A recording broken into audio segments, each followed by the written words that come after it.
Bonsoir à tous et bienvenue pour cette nouvelle édition du JT d'ICI TV. Au programme ce soir, un reportage impressionnant. Un père et son fils victimes d'une avalanche à Serre-Chevalier. La semaine dernière, le père a pu filmer les images avec une GoPro. Les images en tout début de journal. Demain, c'est le réveillon de la Saint-Sylvestre. Alors on se prépare du côté du restaurant Les Olivades à Gap. On vous emmène dans les cuisines. Et puis zoom, enfin, de journal sur les bébés skieurs. C'est un concept qui cartonne dans le département depuis maintenant 3 ans. Le reportage, enfin, de journal. Mais pour l'heure, on passe à votre météo de ce mardi et le soleil qui sera de la partie pour le dernier jour de l'année. On attaque ce journal avec une vidéo à couper le souffle. Un père et son fils victimes d'une avalanche. Ça s'est passé jeudi dernier à Serre-Chevalier. Le père a pu filmer la catastrophe avec une GoPro. Les images ont été diffusées hier sur France Télévisions. Certaines images sont très poignantes. Reportage. Il est à peine plus de 14 heures, mais la météo se dégrade sur les pistes de Serre-Chevalier. L'homme qui filme ces images avec une caméra fixée sur son manteau, le voici à droite. Ce jour-là, Fabrice Cornet skie avec son fils de 15 ans ici à l'image. Pour se mettre à l'abri, les deux hommes décident de rentrer à la station. Mais le père se rend compte que son fils ne suit pas. Igor ! Il l'appelle. T'es où ? Lâche-toi ! Igor a disparu.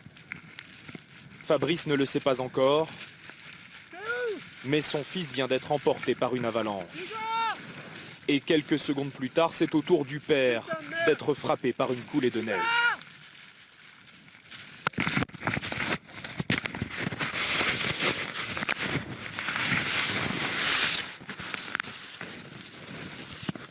Par chance, il n'est pas complètement enseveli.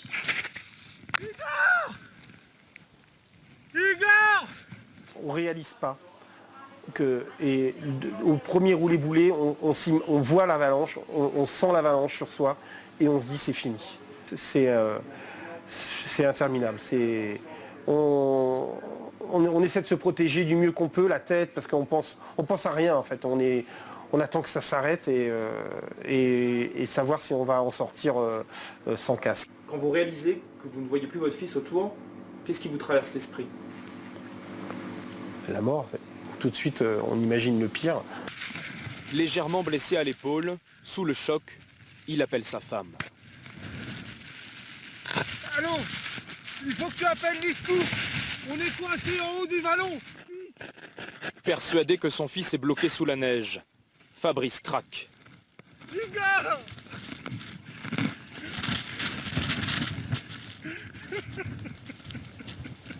Igor !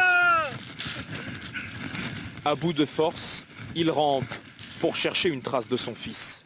Sur ce champ de neige, je me suis dit j'ai peut-être un espoir, un bâton, un ski, un morceau de combinaison, je sais pas. Puis les sauveteurs arrivent. J'ai mon fils dans le coin là. Moi j'étais là, lui il était là, je l'ai plus vu là. Je l'ai vu, je l'ai plus vu. J'ai pas compris ce qui est arrivé en fait. Il a été emporté avant moi. Igor est en fait sain et sauf. Il a réussi à s'extraire tout seul de l'avalanche et est pris en charge par les secours. C'est incroyable parce que on en voit encore, même hier encore, des gens dans les avalanches qui n'ont pas survécu et je me dis que j'ai eu vraiment beaucoup de chance. Père et fils sont retournés sur les pistes dès le lendemain de l'accident. Mais ils se sont promis de ne plus jamais skier si les conditions météo ne sont pas bonnes. Des images impressionnantes et restez prudents en montagne. Le risque d'avalanche est toujours de 4 sur 5 sur la plupart des massifs des Alpes du Sud. Fait divers maintenant, on ne l'a appris qu'aujourd'hui, mais les faits se sont déroulés dans la nuit du 22 au 23 décembre dernier à Gap avec un homejacking. L'idée des malfrats s'introduit chez vous durant votre sommeil. Et c'est ce qui est arrivé à des personnes âgées de 90 ans. Alors, les malfrats ont pris pour butin, entre autres, de l'alcool, des documents administratifs et bancaires, du numéraire et une voiture. Mais pas de chance, ils ont un accident avec le véhicule près de Laragne. Les gendarmes avertis de l'accident se rendent compte qu'il s'agit de voleurs, mais ils s'échappent. L'un d'entre eux a été arrêté le soir même, le deuxième le lendemain à son domicile. Ils ont reconnu les faits et comparaîtront devant le tribunal correctionnel. Et puis, on l'a appris il y a quelques minutes, 40 personnes ont été évacuées à Saint-Chaffray après un incendie. Apparemment, ce serait un sauna qui aurait pris feu. Tout autre sujet maintenant, et cette réunion prévue aux alentours du 10 janvier prochain pour les médecins du département. Hier, Guy Bompard, le président de l'Ordre des médecins dans les Hautes-Alpes, s'est exprimé sur l'antenne de DC TV. Il est revenu sur les propos qu'a tenus le préfet des Hautes-Alpes, Pierre Bénard. Il expliquait dans un récent communiqué qu'il ne fallait plus appeler les médecins durant les fêtes de fin d'année. C'était de plus en plus difficile. Il leur reproche d'ajouter de pénibles tracasseries au désarroi des familles dans des moments difficiles comme la mort et appelle à l'humanité et à la responsabilité des médecins du département. Alors, Guy Bompard, de son côté, dénonce la suppression des médecins de garde dans 2 secteurs du département, Gap et Embrun. C'est cette fermeture qui est pour lui à l'origine du problème. En effet, les maisons médicales ne peuvent recevoir le corps des personnes décédées pour établir les certificats de décès. Quant aux médecins de permanence qui s'y trouvent, ils ne peuvent pas quitter la maison médicale avant minuit pour se rendre au domicile des personnes décédées pour y établir les certificats de décès. Politique maintenant, et cette petite phrase signée Victor Béringuel qui était notre invité ce midi sur l'antenne de DC Radio. En politique, il faut savoir être patient. Le secrétaire départemental de l'UMP regrette que Romain Grisca présente une liste dissidente aux élections municipales de Briançon en mars prochain. On écoute Victor Béringuel. Si vous voulez, c'est dommage. C'est dommage parce que ce sont 2 talents. Et 2 talents qui ont pris des options. Bon, il y en a, vous savez, quand on fait de la politique, quand on prend un engagement politique, il faut un peu de discipline. Vous savez, moi j'ai vécu ces périodes, je les ai vécues douloureusement. Il faut avaler son chapeau quelquefois, c'est ça que vous voulez dire? Mais tout à fait, mais c'est ça aussi la politique. C'est de savoir qu'à un moment donné, eh bien, il faut attendre son tour. Il ne faut pas être impatient, surtout quand on est jeune. Quand on est jeune, c'est la sagesse et la patience. La politique, c'est un peu ça. C'est l'apprentissage de la patience. Et ce que je peux regretter aujourd'hui, c'est ça, c'est qu'il y ait une liste officielle conduite par Arnaud Murgia, qui est un garçon qui a du talent, qui a une passion, qui a une ambition. Et puis aussi, Romain aurait pu finalement trouver et partir ensemble sur ce combat en multipliant les chances d'y arriver. Voilà, je ne peux que le regretter, mais bon, la vie politique est ainsi faite et peut-être que la sagesse viendra avec le temps aussi. Restons à Saville-le-Lac avec ce grand rendez-vous organisé demain à l'occasion du réveillon de la Saint-Sylvestre. Rendez-vous à 19h autour du lac. Il y aura un feu d'artifice. Grande représentation également du côté de Briançon avec le Petit Poucet. Ça sera joué devant plus de 2000 personnes. Rendez-vous au parc de la Chape. Écoutez le metteur en scène de l'événement. Là, c'est la première répétition là où on essaye de prendre position dans le lieu. Et vous voyez ce que c'est que de faire du spectacle vivant en hiver. C'est une aventure himalayenne pratiquement.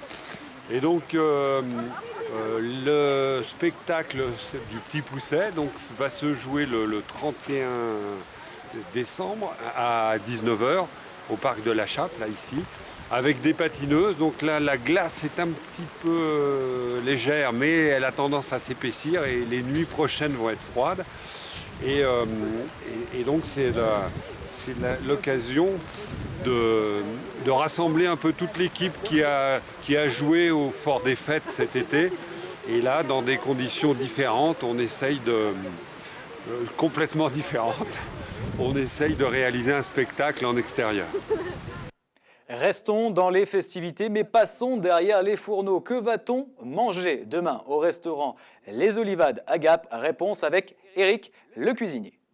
Éric Roland, bonsoir. Bonsoir Jean-Marc. Est-ce que c'est une soirée finalement comme les autres ou pas comme les autres, une soirée de réveillon de Saint-Sylvestre? Non, c'est forcément une soirée pas comme les autres. Déjà, c'est une soirée où on met une fois de plus, encore plus les produits et les beaux produits à l'honneur.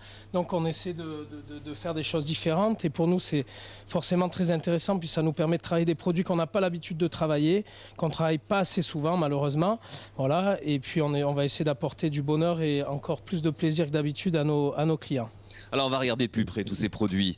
Ils sont tous savoureux. Alors si on les présente un petit peu.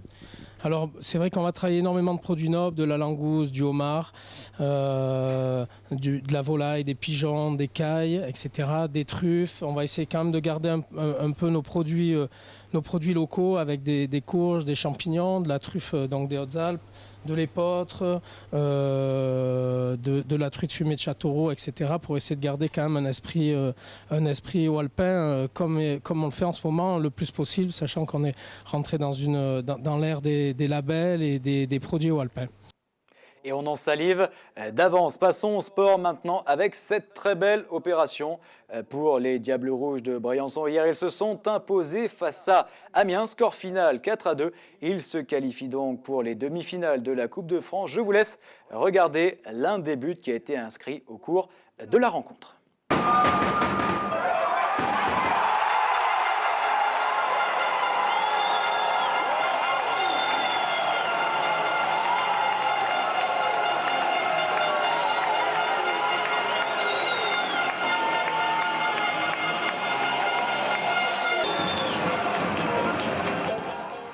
Restons dans le sport avec cet hommage rendu à Manu Claret, la championne champsaurine de biathlon. Une piste de ski porte désormais son nom dans le dernier département où elle a vécu. L'inauguration avait lieu ce week-end.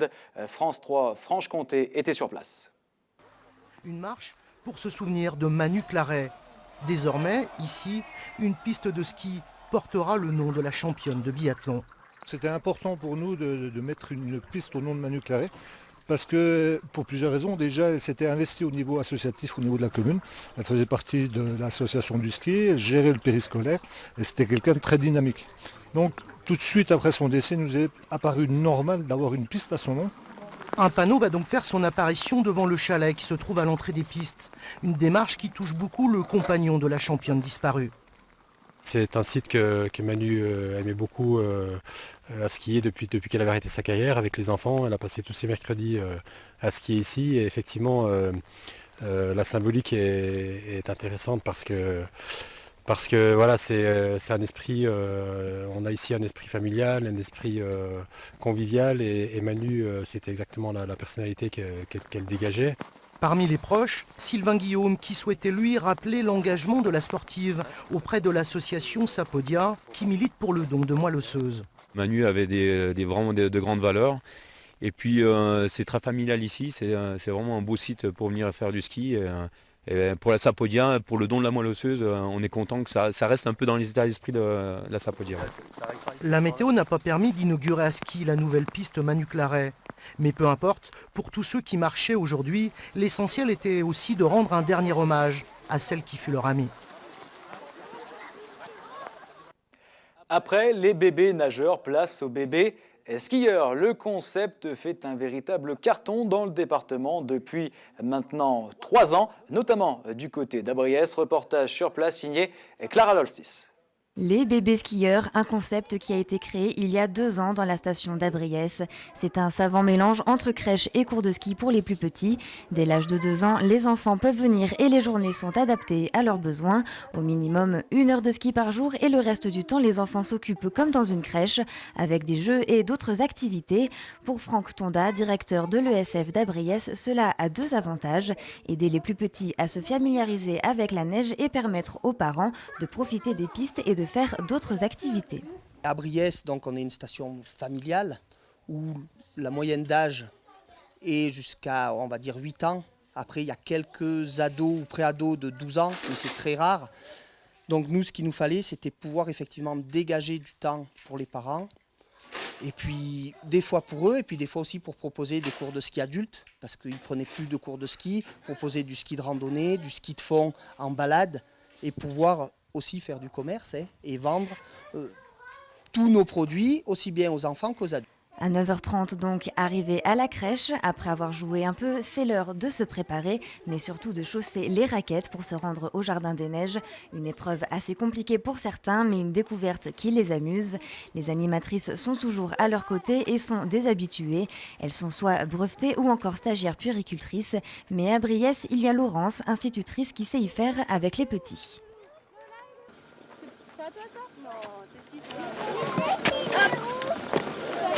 Au au niveau pédagogique, c'est vraiment nécessaire. Et en général, les parents ne s'y trompent pas parce qu'à la fin de la semaine, ils me disent « mais vous, au niveau formation, il y a quelque chose de plus, vous êtes instit ».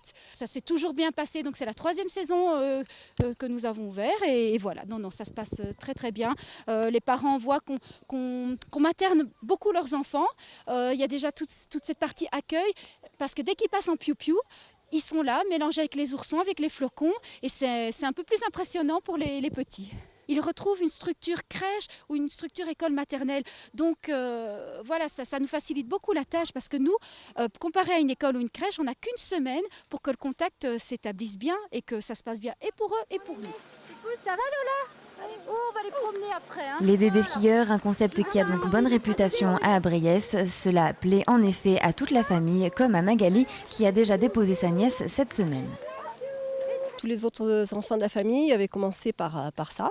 C'était une bonne formule pour les petits qui font leur petit début en ski. Voilà. Ça, c'est un bon.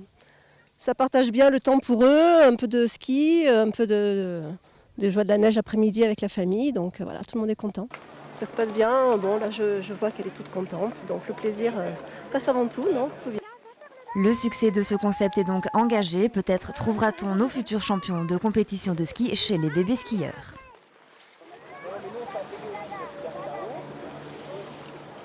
La relève est assurée dans les Alpes du Sud. L'actualité d'ici est maintenant terminée. On passe à l'actualité nationale et internationale avec Dominique Le Guen ce soir. L'insupportable attente pour les proches comme pour les fans de Michael Schumacher. Le plus grand pilote de F1 de l'histoire est toujours entre la vie et la mort après une chute à ski dimanche dans laquelle il s'est grièvement blessé à la tête. Hospitalisé à Grenoble, il est maintenu dans un coma artificiel. Le parquet d'Albertville a ouvert une enquête pour déterminer les causes de l'accident. La Russie placée sous haute sécurité après le 2e attentat en 2 jours à Volgograd dans le sud-ouest du pays. Dans la ligne de mire de Vladimir Poutine, les Jeux Olympiques de Sotchi dans à peine plus d'un mois, une priorité nationale pour le président russe. Une enquête pour terrorisme est ouverte. Plus de 30 personnes sont mortes dans les 2 attaques. Victoire pratiquement acquise pour le candidat du régime sortant à la présidentielle malgache. Eri Rajao Narimampianina est largement en tête après le dépouillement des bulletins de plus de 96% des bureaux de vote. Son adversaire, Robinson Jean-Louis, crie toujours à la fraude. Le protégé de l'ex-président déchu, Marc Ravalomanana, s'apprête à déposer des recours pour fraude massive. Affaire Dieudonné, suite, le parquet de Paris ouvre une enquête préliminaire pour incitation à la haine raciale après ses propos sur scène visant le journaliste de France Inter Patrick Cohen. Pour l'avocat de l'humoriste, ce chef n'est absolument pas justifié, son client se défendant, dit-il, de tout antisémitisme. Dieudonné est dans le viseur du ministère de l'Intérieur qui cherche à faire interdire ces spectacles. Un petit clic pour un grand choc. La cagnotte de 10 millions d'euros du loto de Noël est tombée au pied du sapin d'un joueur du Finistère. Mieux qu'une lettre au Père Noël, il avait eu la bonne idée de valider son bulletin sur son mobile.